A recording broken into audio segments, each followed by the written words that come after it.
Hello and welcome to the third and final instalment of my series of videos looking at my Steampunk Ghostbusters outfit. So the last two videos, if you've not seen them already, they'll be linked in the description.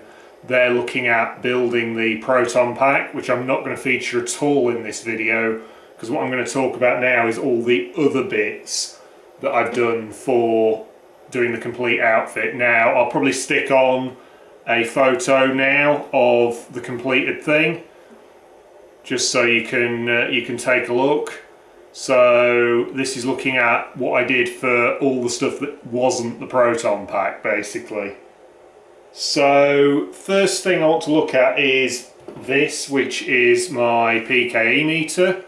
Now this is virtually unmodified other than repairs I've done on it. It's a battery tester, probably from the sort of 1920s or 1930s. All I've done is strip the paint off the gauge to make it just plain brass, and added a loop on there so I can hang it off my belt. Oh, and had to repair the handle a bit because there was a big lump out of it. But yeah, so that's my PPE meter, just a 1930s battery tester. Then we have a set of Ecto goggles. Now these, I didn't do a video of the build of these. The main body of them is Foamex, which is like a foamed PVC. It's a bit like sort of PVC cladding, like you'd use on a house. And then I've wrapped it in green leather, added rivets and things, leather straps on the back. A few camera parts on the front and bits of candlestick and part of an old like a kid's microscope, just to give the two different lenses like on the goggles in the 1984 movie. We've got just general bits that I had kicking around the workshop and some brass upholstery nails and that kind of thing to just put everything together. Now the lenses on this should light up green. Unfortunately, just before I filmed this, I realised there was a bit of an issue with the electrics in these, which I haven't managed to fix. It doesn't seem to be a simple fix. So they no longer light up, which is a little bit annoying, but can't be helped. But yeah, they fit sort of reasonably well onto the top of my head. They're not intended to be worn. You can't actually see through them. They're very much intended to sit on top of your head as sort of an additional prop. So continuing with the props, the next one is the ghost trap. Now the ghost trap is built again from Foamex and plasticard. I'm just going to turn the smoke off for a minute so that you can actually see me. But it's built from Foamex and plasticard, and it's built based on dimensions off the internet of the one from the movie. Now it doesn't wheel out or anything like the movie one does, mainly because I did this in a bit of a different way. I also don't have a foot pedal for it, so it is just a static prop. But again, it has a little loop at the back here so I can hang it off a belt. And it has, if you look down the inside, it has some green LEDs and that in there. And the main thing it has in here is the smoke, which is an ultrasonic mister, which I bought from eBay and put inside this. So if you look down inside, you can see there's a little puddle of water in there in a little container that is to run the ultrasonic. And then we've got the switches on here. I think one of these does nothing. The other one turns the green LEDs off because they can get a bit bright depending how you're going to position it. And then the button starts and stops the ultrasonic, which just take a little while to get going when you do start it. Then the bits on the sides, we've got bits of plywood with the same sort of oak effect as the pack, and we've got bits of copper pipe. Now I think there's two like red cylinders on the actual thing, so I did those with copper. Then I've got various brass bits instead of the potentiometers on this. Then on the other side again we've got plates of brass, little knurled knobs that I had off various things, and for the sort of heat sink there is on there, I've just used a piece of aluminium like carpet edging strip for a doorway.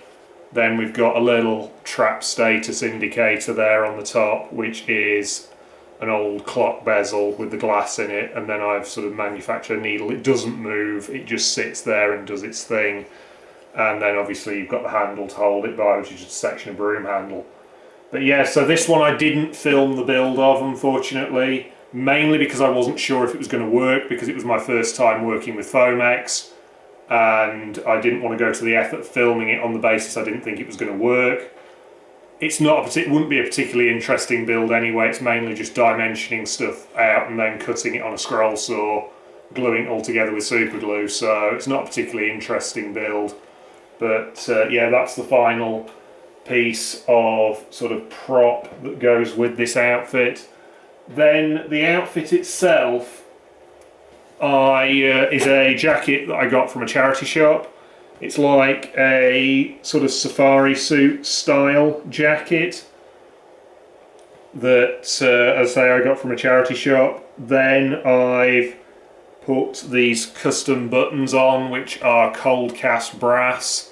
Again, I didn't film the process of doing these because I wasn't sure if it was going to work, and it wouldn't have worked if I hadn't have had help from a few of my friends on this. Then I can't take credit for the patches. They are from my friend, fellow Steampunk Ghostbuster, singer-songwriter and generally awesome person, Alice Strange. And then the medal is from Major Q. Yeah, so the outfit is very much just a charity shop outfit. My speciality isn't really doing the outfits, it's doing the props. So I generally find the outfit parts I need in charity shops, and this one was no exception. So that's just a very quick sort of final roundup of the Ghostbusters outfit, though I will just break off and go and get the final piece to show you, which is again just another charity shop find which I've sorted for this outfit. Okay, so back now. The final element of this outfit is the glasses that I'm going to wear with it, which are these. Now these are some vintage safety goggles. I think, but somebody would probably correct me, I think they're meant for forge welding, but I could be wrong. They did have just plain lenses in them, but I've swapped those out for prescription lenses, had some prescription lenses made for them. Now I chose these because they're very similar to Holtzman's glasses from Ghostbusters 2016.